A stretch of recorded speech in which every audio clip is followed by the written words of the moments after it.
ಇನ್ನು 3-4 ತಿಂಗಳಲ್ಲಿ ರಾಜ್ಯಾದ್ಯಂತ ಸಿದ್ದರಾಮಯ್ಯನವರು ಅಹಿಂದ ಸಮಾವೇಶವನ್ನು ಮೊಳಗಿಸ್ತಾ ಇದ್ದಾರೆ. ಸೆಪ್ಟೆಂಬರ್ ತಿಂಗಳಲ್ಲಿ ಅದಕ್ಕೆ ಮುನ್ನುಡಿ ಬರೆಯುವಂತೆ ಒಂದು ಹಿಂದುಳಿದ ಸಮಾವೇಶ ಕೂಡ ನಡೀತಾ ಇದೆ. ಆದರೆ ಸಿದ್ದರಾಮಯ್ಯ ಏನಾದರೂ ಅಹಿಂದ ಚಳವಳಿಗೆ ಧುಮುಕ್ಬಿಟ್ರೆ ಖಂಡಿತ ನಾವೆಲ್ಲ ಮೂಲೆ ಗುಂಪಾಗ್ಬಿಡ್ತೀವಿ ಅಂತೇಳಿ ರಾಜ್ಯದ ಹಲವು ನಾಯಕರಿಗೆ ಚಿಂತೆ ಕಾಡ್ತಾ ಇದೆ. ಹೀಗಾಗಿ ಸಿದ್ದರಾಮಯ್ಯನವರ ನೇತೃತ್ವದ ಅಹಿಂದ ಚಳವಳಿಗೆ ಬ್ರೇಕ್ ಹಾಕಬೇಕು ಅಂತೇಳಿ ಒಂದು ಗುಂಪು ರೆಡಿಯಾಗಿ ನಿಂತಿದೆ. ಕಾಂಗ್ರೆಸ್ ಹೈಕಮಾಂಡ್ಗೆ ಈ ವಿಚಾರದಲ್ಲಿ ಸಿದ್ದರಾಮಯ್ಯನವರ ವಿರುದ್ಧ ಕಂಪ್ಲೇಂಟ್ ಕೊಡೋದಕ್ಕೂ ತಯಾರಿ ಆರಂಭಿಸಿದಂತೆ.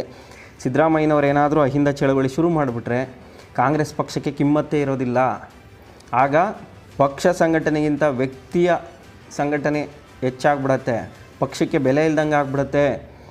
ಪಕ್ಷದ ವೇದಿಕೆಯಲ್ಲೇ ಅವ್ರು ಸಮಾವೇಶಗಳನ್ನು ಮಾಡಬೇಕು, ಅಹಿಂದ ಸಮಾವೇಶ ಅಂತ ಅವ್ರು ಮಾಡಬಾರ್ದು, ಬದಲಾಗಿ ಕಾಂಗ್ರೆಸ್ ಸಮಾವೇಶ ಅಂತ ಮಾಡಲಿ. ಹೀಗಾಗಿ ನೀವು ಸಿದ್ದರಾಮಯ್ಯನವರ ನೇತೃತ್ವದ ಅಹಿಂದ ಚಳವಳಿಗೆ ಬ್ರೇಕ್ ಹಾಕಬೇಕು ಅಂತೇಳಿ ಕಂಪ್ಲೇಂಟ್ ಕೊಡೋದಕ್ಕೆ ಸಜ್ಜಾಗಿದ್ದಾರಂತೆ. ಆದರೆ ಸಿದ್ದರಾಮಯ್ಯ ಇದ್ಯಾವುದಕ್ಕೂ ತಲೆ ಕೆಡಿಸ್ಕೊತಾ ಇಲ್ಲ. ಈಗ ನಾನು ಮಾಜಿ CM ಅಧಿಕಾರವನ್ನು ತ್ಯಾಗ ಮಾಡಿದ್ದೀನಿ, 5 ವರ್ಷ ಇರಬೇಕಿತ್ತು, ಆದರೆ ನಾನು 3 ವರ್ಷಕ್ಕೆ ಅಧಿಕಾರವನ್ನು ತ್ಯಾಗ ಮಾಡಿದ್ದೀನಿ. ಈಗ ನನಗೆ ಯಾರು ಏನು ಹೇಳೋದಕ್ಕೆ ಬರಬೇಡಿ, ಇದು ನನ್ನ ಪರ್ಸ್ನಲ್ ವಿಚಾರ. ಅಹಿಂದ ಸಮುದಾಯಗಳು ನನ್ನನ್ನು ನಂಬಿದ್ದಾವೆ, ನಾನು ಅವರ ಪರವಾಗಿ ನಿಂತ್ಕೋತೀನಿ ಅಂತ ಧೈರ್ಯ ಹೇಳಬೇಕು. ಹೀಗಾಗಿ ನಾನು ಸಮಾವೇಶಕ್ಕೆ ಭಾಗಿಯಾಗ್ತಿದ್ದೀನಿ ಹೊರತು ಇದರಲ್ಲಿ ಯಾವುದೇ ದುರುದ್ದೇಶ ಇಲ್ಲ. ವ್ಯಕ್ತಿ ಕೇಂದ್ರಿತ ಸಮಾವೇಶ ಅಲ್ಲವೇ ಇಲ್ಲ, ಇದು ಶೋಷಿತ ಸಮುದಾಯಗಳ ಸಮಾವೇಶ. ಅವರ ಸಮಾವೇಶವನ್ನು ಮಾಡ್ತಾ ಇದ್ದಾರೆ, ನಾನು ನೇತೃತ್ವ ವಹಿಸಿ ಚೀಫ್ ಗೆಸ್ಟಾಗಿ ಬನ್ನಿ ಅಂತ ಹೇಳ್ತಾ ಇದ್ದಾರೆ, ಹೋಗ್ತಾ ಇದ್ದೀನಿ ಹೊರತು ನಾನೇ ನಿಂತು ಈ ಸಮಾವೇಶವನ್ನು ಮಾಡ್ತಿಲ್ವಲ್ಲ ಅಂತೇಳಿ ಸಿದ್ದರಾಮಯ್ಯ ಟೀಮ್ ಕೂಡ ಉತ್ತರ ಕೊಡೋದಕ್ಕೆ ರೆಡಿಯಾಗಿದೆ. ಇದನ್ನು ನೋಡ್ತಾ ಇದ್ದರೆ ನಮಗೆ 2022ರ ಸಿದ್ದರಾಮೋತ್ಸವ ನೆನಪಾಗ್ತಾ ಇದೆ.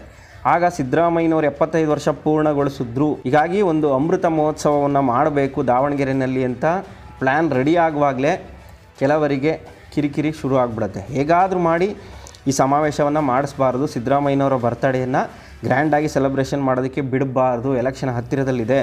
ಈ ರೀತಿ ಆಗಿಬಿಟ್ರೆ ಅವರಿಗೆ ಮೈಲೇಜ್ ಸಿಕ್ಬಿಡುತ್ತೆ, ಅವರಿಗೆ ಜನ ಬೆಂಬಲ ಇರೋದು ಗೊತ್ತಾಗ್ಬಿಡುತ್ತೆ. ಹೀಗಾಗಿ ಸಮಾವೇಶ ಮಾಡೋದು ಬೇಡ ಅಂತಲೇ ರಾಹುಲ್ ಗಾಂಧಿ ಅವರಿಗೆ ಕಿವಿ ಚುಚ್ತಾರೆ.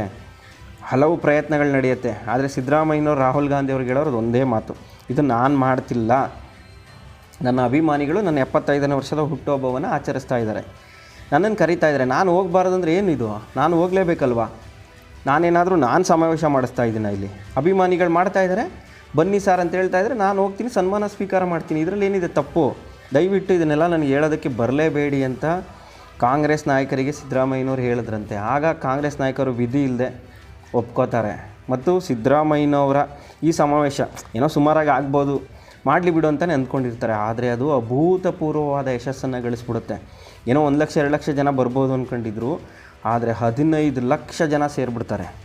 ಖುದ್ದು ಪ್ರಧಾನಿ ನರೇಂದ್ರ ಮೋದಿಯವರೇ ಈ ಸಮಾವೇಶವನ್ನು ಕಂಡು ದಂಗಾಗಿ ಹೋಗ್ತಾರೆ ಮತ್ತು ಆ ಸಮಾವೇಶದ ರಿಪೋರ್ಟನ್ನು ತರಿಸ್ಕೋತಾರೆ. ಈ ಸಮಾವೇಶ ನಿಜಕ್ಕೂ ದುಡ್ಡು ಕೊಟ್ಟು ಕರ್ಕೊಂಬಂದಿದ್ದಂತಹ ಜನಗಳ ಅಥವಾ ಸ್ವಇಚ್ಛೆಯಿಂದ ಬಂದಿದ್ರ, ನನಗೆ ರಿಪೋರ್ಟ್ ಕೊಡಿ ಅಂತೇಳಿ ನರೇಂದ್ರ ಮೋದಿಯವರು ರಿಪೋರ್ಟ್ ಕೇಳ್ತಾರೆ. ಆಗ ಅವ್ರು ಕೊಟ್ಟಂಥ ರಿಪೋರ್ಟ್ ನರೇಂದ್ರ ಮೋದಿಯವರಿಗೆ ಶಾಕ್ ತರಿಸುತ್ತೆ.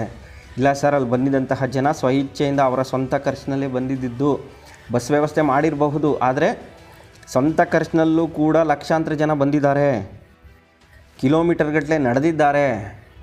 ಈಗ ಸಮಾವೇಶಕ್ಕೆ ಬಂದಿದ್ದಾರೆ ದುಡ್ಡು ಕೊಟ್ಟು ಅಂದರೆ ಅವರು ಸಮಾವೇಶಕ್ಕೆ ಗಂಟ ಹೋಗೋಕ್ಕಾಗಲ್ಲ ಅಂತೇಳಿ ವಾಪಸ್ ಹೊರಟೋಗ್ಬೋದಾಗಿತ್ತು. ಆದರೆ ಜನ 10 ಕಿಲೋಮೀಟ್ರ್ ಗಂಟ ನಡ್ಕೊಂಡು ಹೋಗಿ ಸಿದ್ದರಾಮಯ್ಯನವ್ರನ್ನ ನೋಡಲೇಬೇಕು, ಸಿದ್ದರಾಮಯ್ಯನವರ ಭಾಷಣವನ್ನು ಕೇಳಬೇಕು ಅಂತೇಳಿ ಆ ಸಮಾವೇಶಕ್ಕೆ ಹೋಗಿದ್ರು ಅಂತ ರಿಪೋರ್ಟ್ ಹೋಗುತ್ತೆ. ಆಗಲೇ ನರೇಂದ್ರ ಮೋದಿಯವರು ತೀರ್ಮಾನ ಮಾಡ್ಕೋತಾರೆ, ಕರ್ನಾಟಕದಲ್ಲಿ BJP ಅಧಿಕಾರಕ್ಕೆ ಬರೋದು ಅಷ್ಟು ಸುಲಭ ಅಲ್ಲ, ಸಿದ್ದರಾಮಯ್ಯ ಕಾರಣದಿಂದ ನಮ್ಮ ಪಕ್ಷಕ್ಕೆ ಹಿನ್ನಡೆ ಆಗ್ತಾ ಇದೆ ಅಂತೇಳಿ ನರೇಂದ್ರ ಮೋದಿಯವ್ರಿಗೆ ಅರ್ಥ ಆಗುತ್ತೆ. ಅಲ್ಲಿಂದಲೇ ಅವರ ಪ್ಲ್ಯಾನನ್ನು ಬದಲಾಯಿಸ್ಕೋತಾರೆ. ರಾಜ್ಯ BJP ನಾಯಕರನ್ನು ನಂಬ್ಕೊಳ್ಳೋದೇ ಇಲ್ಲ, ಅವರೇ ಇಂಟ್ರೆಸ್ಟ್ ತೊಗೊಂಡು ಕರ್ನಾಟಕದಲ್ಲಿ ಹಲವು ರೋಡ್ ಶೋಗಳನ್ನು ಮಾಡ್ತಾರೆ, ಸಮಾವೇಶಗಳನ್ನು ಮಾಡ್ತಾರೆ. ಆದರೆ ರಾಜ್ಯದ ಜನ ಸಿದ್ದರಾಮಯ್ಯ CM ಆಗಲೇಬೇಕು ಅಂತೇಳಿ ಕಾಂಗ್ರೆಸ್ ಪಕ್ಷಕ್ಕೆ ಓಟ್ ಹಾಕಿ 136 ಕ್ಷೇತ್ರಗಳಲ್ಲಿ ಗೆಲುವನ್ನು ತಂದು ಕೊಡ್ತಾರೆ. ಸಿದ್ದರಾಮಯ್ಯ ಮಾಡಿದಂತಹ ಮ್ಯಾಜಿಕ್ ಅಂತಲೇ ಆಗ ಕೇಳಿ ಬಂದಿದ್ದು.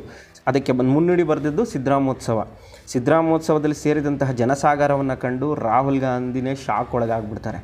ಅಯ್ಯೋ, ಈ ಸಮಾವೇಶ ಬೇಡ ಅಂದ್ಬಿಟ್ಟಿದ್ರೆ ಲಾಸ್ ಆಗ್ತಿತ್ತೇನೋ, ನಮಗೆ ಒಳ್ಳೆಯದಾಯಿತು ಅಂತ ತೀರ್ಮಾನ ಮಾಡ್ಕೋತಾರೆ. ಈಗಲೂ ಕೂಡ ಸಿದ್ದು ವಿರುದ್ಧ ಯಾರಾದರೂ ಚಾಡಿ ಹೇಳೋದಕ್ಕೆ ಹೋದರೆ ಖಂಡಿತ ರಾಹುಲ್ ಗಾಂಧಿಯವರು ಅವರಿಗೆ ಬೈದು ಕಳಿಸೋದು ಗ್ಯಾರಂಟಿ.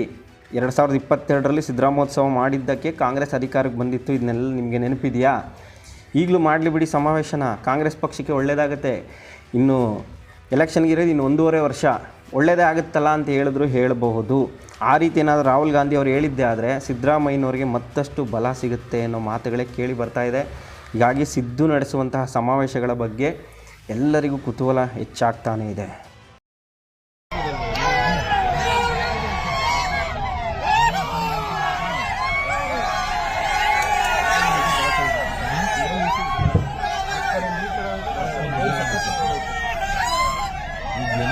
ಮುಂದ್ಗಡೆ ಓಪನ್ ಮಾಡ್ಕೊಂಡು ನಿಂತ್ಕೋತೀರಾ?